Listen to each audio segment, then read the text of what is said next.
पार्वती जी ने पूछा, तीर्थों में नहाने का वक्त ना हो और तीर्थों का फल पाने का मन हो तो क्या उपाय शिव जी बताओ। शरीर बूढ़ा हो गया, तीर्थ में जाने का योग नहीं है और तीर्थ स्नान का फल पाना चाहते हैं तो क्या करना चाहिए, शॉर्टकट कोई रास्ता है। शिव जी भी बहुत विद्वान थे तो उन्होंने बताया है, गुरु भावा परम तीर्थम। शिव जी के शब्द हैं ये, गुरु भावा परम तीर्थम। हे पार्वती जी, गुरु के प्रति जो भक्ति भाव है वो सबसे श्रेष्ठ तीर्थ है। अगर आपके अंदर भक्ति है और घर में भी बैठकर ध्यान कर लेते हो तो सब तीर्थों का फल घर बैठे मिल जाता है। सर्व तीर्थमयम देवी श्री गुरोश्च चरणाम्बुजम। समस्त तीर्थों का फल गुरु के चरणों में मिलता, लेकिन कौन चरण? अंबुजम। अंबुजम माने क्या होता है बताओ नगर पालिका अध्यक्ष? अंबुजम, अंबुजम माने होता है जिनके चरण कमल जैसे। कमल जैसे कैसे होते हैं? कमल के फूल जैसे कोमल? हाँ, ये नहीं। जैसे कमल जल में रहता है लेकिन उसकी जड़ कीचड़ में है, तना पानी में है, पर कमल का फूल कीचड़ और पानी से अलग रहता है। इसी प्रकार से जो माया के कीचड़ से और मोह के जल से जिनकी जिंदगी अलग हो चुकी है वह गुरु के चरण अंबुज के समान है, कमल के समान है, और उनके चरणों की भक्ति करोगे तब तीर्थों का फल मिलेगा। इसे भारत देश में तो गुरु भी बहुत है, यहाँ गुरुओं की कमी नहीं है, चेलों की कमी हो चुकी है, चेले कम है। हाँ, बहुत सारा ऐसा ऐसा गुरु है, गुरु घंटाल गुरु पूरा गुरु भी बीड़ी पीता है और चेला सिगरेट पीता है, ऐसा ऐसा गुरु है। गुरु पान खाता है और चेला भांग खाता है। ऐसे ऐसे पंथ इस कलयुग में निकल पड़े हैं भारत देश के अंदर, जिनमें कहते हैं मांस, मछली, अंडा, मुर्गा, दारू सब सेवन कर सकते हो, आपको भवसागर से तो मेरा मंत्र पार कर देगा। इतना सस्ता। लेकिन मैं उनसे ये पूछना चाहता हूँ, शास्त्रों का अध्ययन करो, घंटाल गुरु मत बनो, फालतू भोले भाले लोगों को गुमराह मत करो। क्यों ऐसा वो कहते हैं? क्योंकि उनका जीवन भी सब गिरा गुजरा है। तो वे सोचते हैं अगर कोई नियम बताऊंगा और नियम मैं भी पालन नहीं कर रहा तो लोग मेरे पर उंगली उठाएंगे। इसलिए सारी जमात खंडहर तैयार करो। तो जैसे हम ताना नाना हम भाई, ताना नाना तुम, और नाच गए हम भाई, सत्यानाश जाओ तुम। बस यही हो गए भक्ति। भक्ति के नियम पालन करना पड़ेगा, समझना पड़ेगा, शाकाहारी बनना पड़ेगा, नशा व्यसन से मुक्त होना पड़ेगा। जिन लोगों में बीड़ी पीने की लत है, जब वो मंदिर में ध्यान करते और बीड़ी पीने का टाइम आ गया तो ध्यान में भगवान हट जाते हैं, बीड़ी आ जाती है।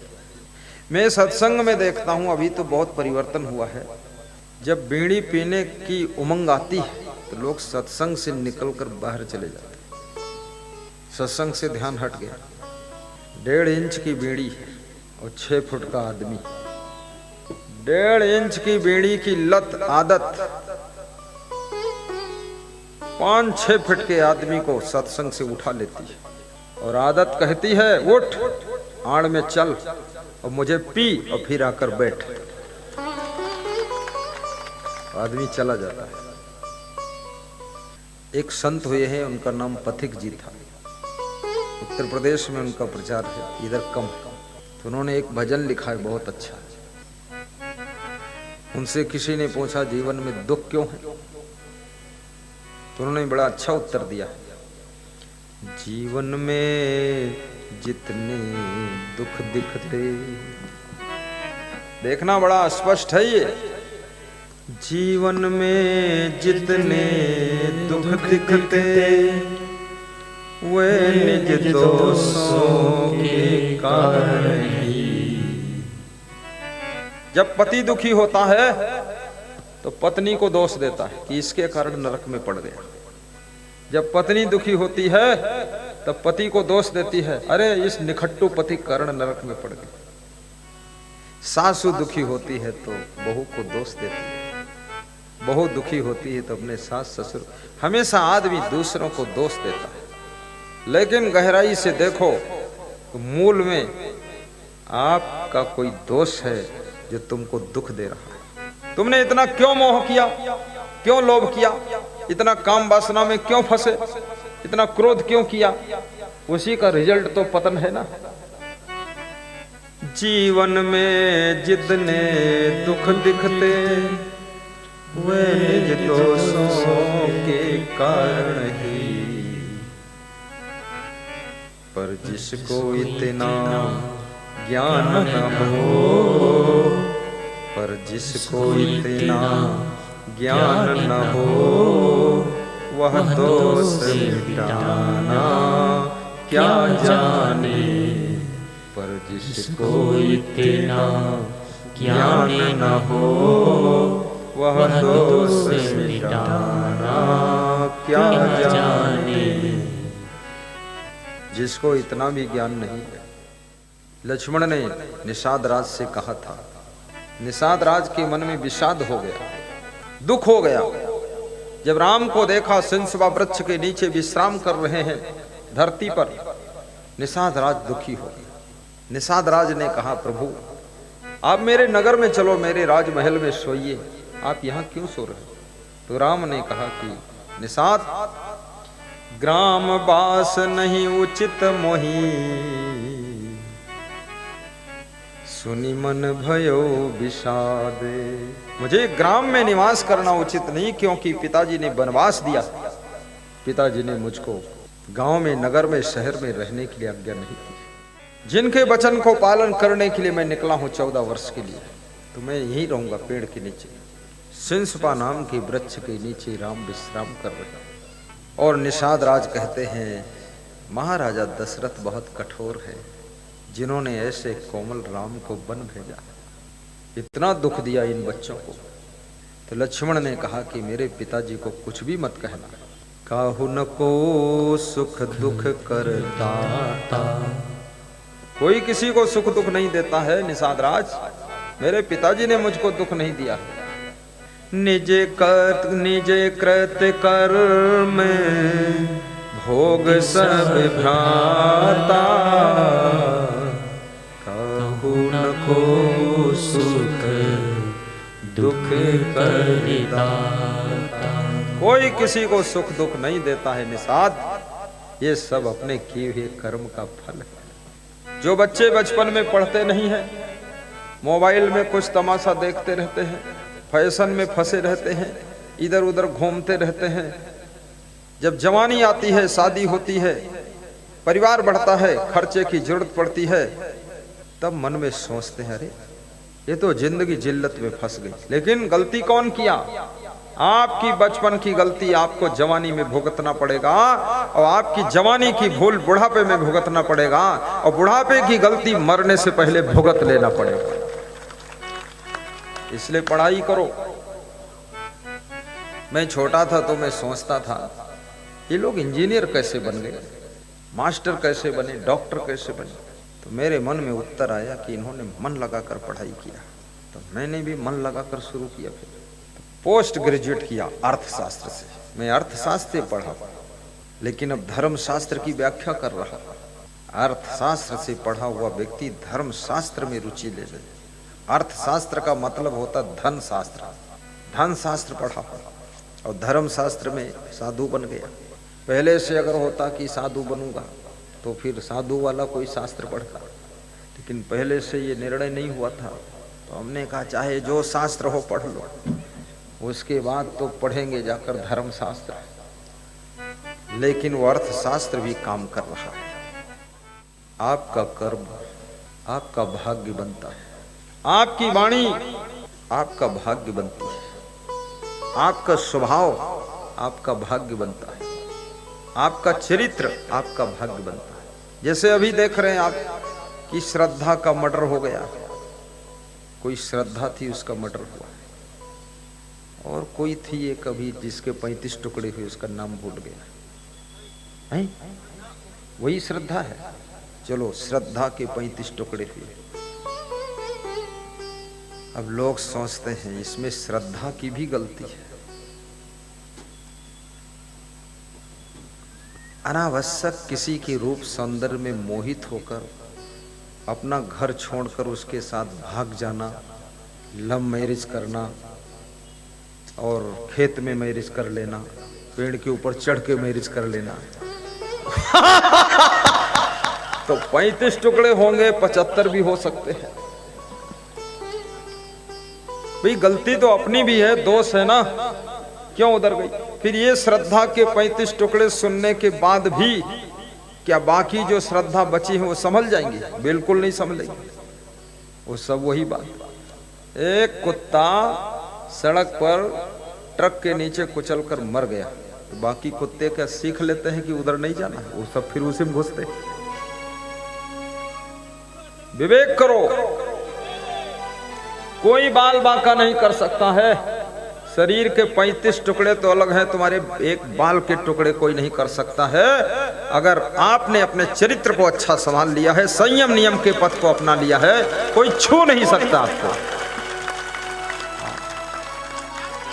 जय जय जय। इसलिए बेटियों से मैं निवेदन करूंगा, तुम इस मॉडल की श्रद्धा मत बनना। तुम तो ऐसी श्रद्धा भक्ति बनो। शिवरी पंपा सरोवर के किनारे कुटिया बनाकर रहती थी, कोई छू नहीं सका था उसको। लक्ष्मण रेखा के अंदर जब रावण पांव बढ़ाता था तो आग में जल जाता था, तुरंत आग पैदा होती। तेज था सीता जी का और लक्ष्मण की रेखा। हाथ बढ़ाता तो हाथ जल जाता था। लेकिन जब उस रेखा से सीता जी बाहर आ गई तो फट से रावण ने पकड़ लिया, उठा लिया। याद रखना, नियम संयम की रेखा के अंदर जब तक आप हैं, कोई आपको छू नहीं सकता, वो भस्म हो जाएगा। यही लक्ष्मण रेखा है। मर्यादा की रेखा में जब तक आप हैं, कोई कुछ नहीं। टुकड़ा तो करना अलग है, वो खाक हो जाएगा। सभी बेटियों से मैं कहूंगा, आपसे कोई भूल होगी, बेटों से भी कहूंगा, आपसे कोई चूक होगी, आपके माँ बाप, आपके भाई बहन को बहुत गहरा दुख होगा। इसलिए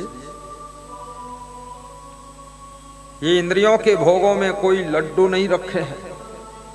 राजा भरथरी उज्जैन नगरी के 3 रानियां थीं, पट रानियां थीं और अलग से और नौकरानियां थीं। उसके बाद भी सुख नहीं मिला। तब उन्होंने भक्ति का मार्ग पकड़ा था, साधु बन गए, कमंडल लेकर निकले थे। ये इंद्रियों के भोगों में सुख नहीं है, ये पक्का विश्वास कर लेना। अभी बॉम्बे की एक माता जी कह रही थी, ये चमड़ी के भोगों में कोई सुख नहीं, इसमें अज्ञानता बस फंस गए तो फंस गए, नहीं तो सुख अगर है तो केवल भक्ति भजन में ही सुख।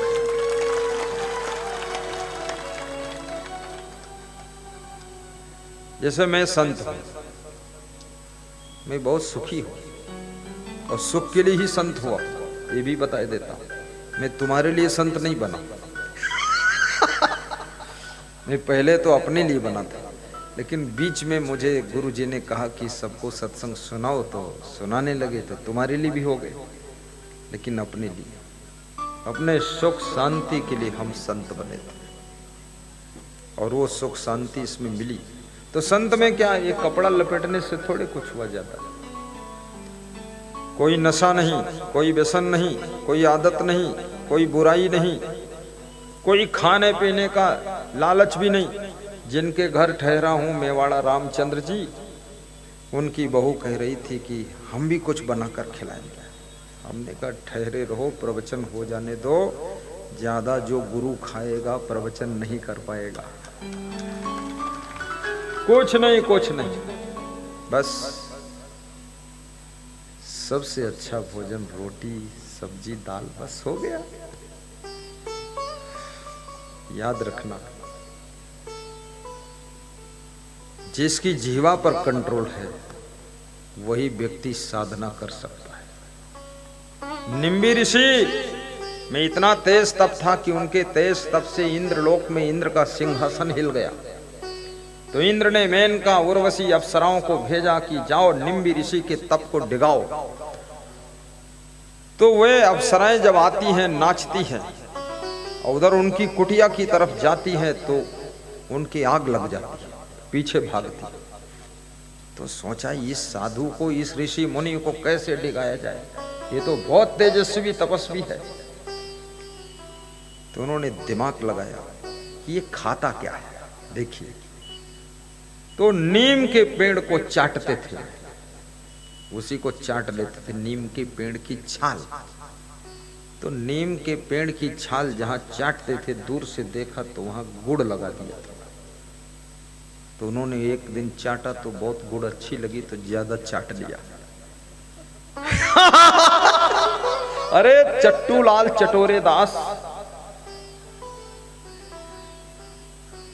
फिर दूसरे दिन गरम मसाला डाल के खीर लगा दिया, फिर चाट लिया उन्होंने। अरे तू साधु, इतना पता नहीं है नीम के पेड़ में खीर निकलेगी?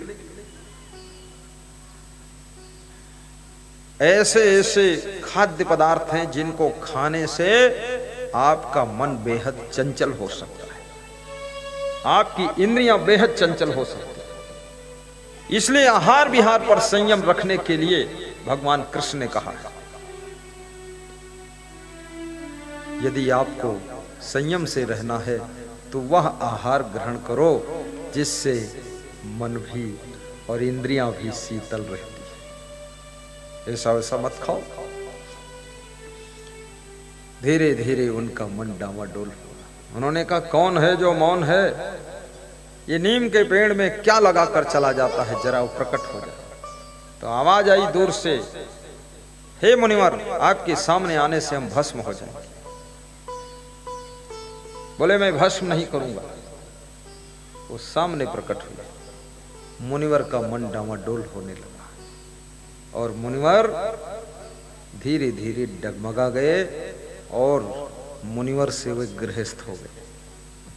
बस जय राम जी की हो गई। इसलिए फिर बहुत दुखी हुए, फिर दुखी हुए तो फिर त्याग किया, फिर साधना शुरू किया। लेकिन याद रखना,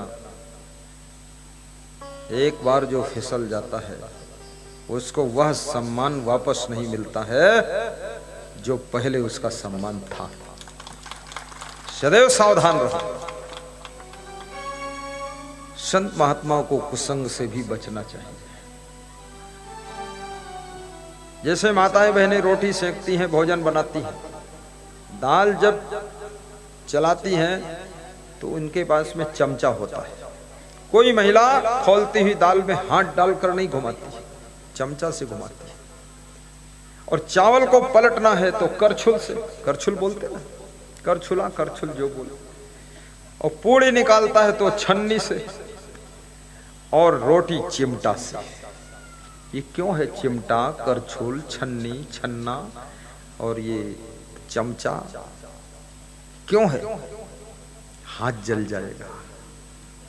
ऐसे ही संयम नियम का चिमटा लेकर के साधु संत को ज्ञान की रोटियां सेक करके पूरे समाज को तृप्त करना चाहिए, लेकिन संयम नियम का चिमटा प्रयोग करना चाहिए। अपने आप को बचाकर भी रखना चाहिए। ये खुला इसलिए कह देता हूं ताकि लफंगे साधु की पोल खुल जाए।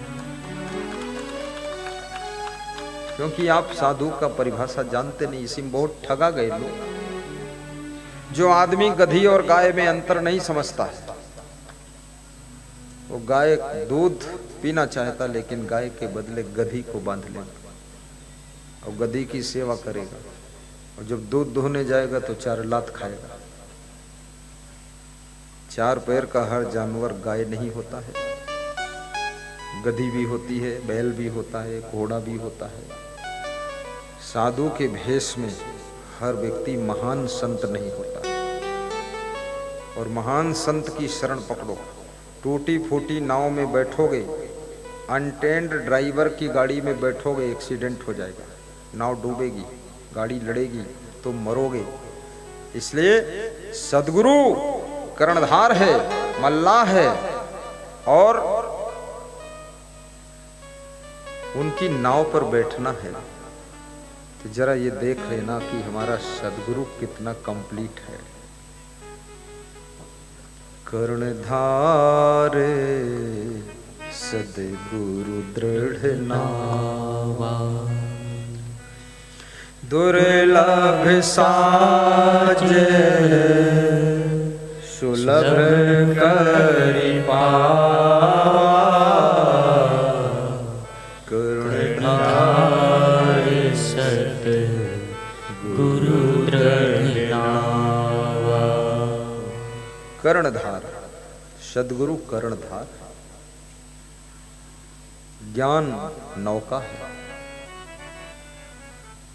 सबको भवसागर से पार करने वाले। तो जिनके चरण कमल रूपी हो और जिनका मुख कमल हो, नयन कमल हो, हृदय कमल हो, कर कमल हो, पद कमल हो और जीवन ही कमल हो, ऐसे गुरु की भक्ति करने से सब तीर्थों का फल घर बैठे प्राप्त हो जाता है। ये शिव जी कह रहे हैं, गुरु भावा परम तीर्थम सर्व तीर्थमयम देवी श्री गुरु चरणाम्बुजम। और तीर्थ स्नान का फल पाना चाहते हो तो एक चीज याद रखना, सर्व तीर्थेषु वा स्नानम सर्वभूतेषु च आर्जवम उभे तेते समय शातम आर्जवम वा विशिष्यते।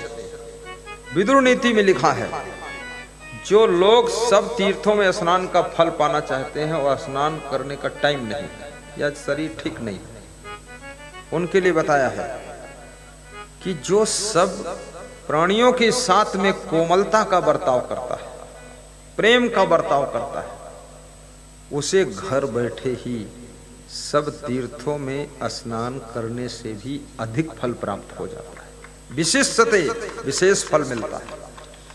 अपने सासू के साथ में भी कोमल बर्ताव करो। कितनी माताएं बहनें मंदिर में जाकर के हाथ जोड़ती है, माथा टेकती है और गिरी पड़ी रहती है और अपनी सासू के पास आकर के बिल्कुल शेरनी की तरह गरजती है। तो दुर्गा देवी तो समझती है ना कि ये तो बहुत खतरनाक है। वहाँ सासू के पास में तो विकराल रूप दिखाती है और दुर्गा देवी मंदिर में आकर के ये हाथ जोड़कर गिरी पड़ी है, कोई फल मिलने वाला नहीं है। सासू को गौरा ससुर महादेवा, सासू को गौरा ससुर महादेवा, स्वामी को ईश्वर बनैबे मंदिर हम काहे को जय। मंदिर हम क्यों जाते हैं? सीखने के लिए, समझने के लिए, सुधरने के लिए, कल्याण के लिए, शांति के लिए, सुख के लिए मंदिर जाते हैं। मंदिर ऐसे कोई फालतू थोड़े जाते हैं कि कुछ सुख शांति मिल जाए, इसीलिए तो जाते हैं। लेकिन देखिए, जिसने भजन रचा है बहुत बड़ी बात कहा है कि सासू को गौरा ससुर महादेवा, सासू को गौरा ससुर महादेवा। हर घर में शांति इसी से आएगी। ईश्वर बनैबे मंदिर हम काहे को जैबे। बहुत ध्यान देना है। सासू को ईश्वर बनैबे मंदिर हम सासू को गौरा को जैबे।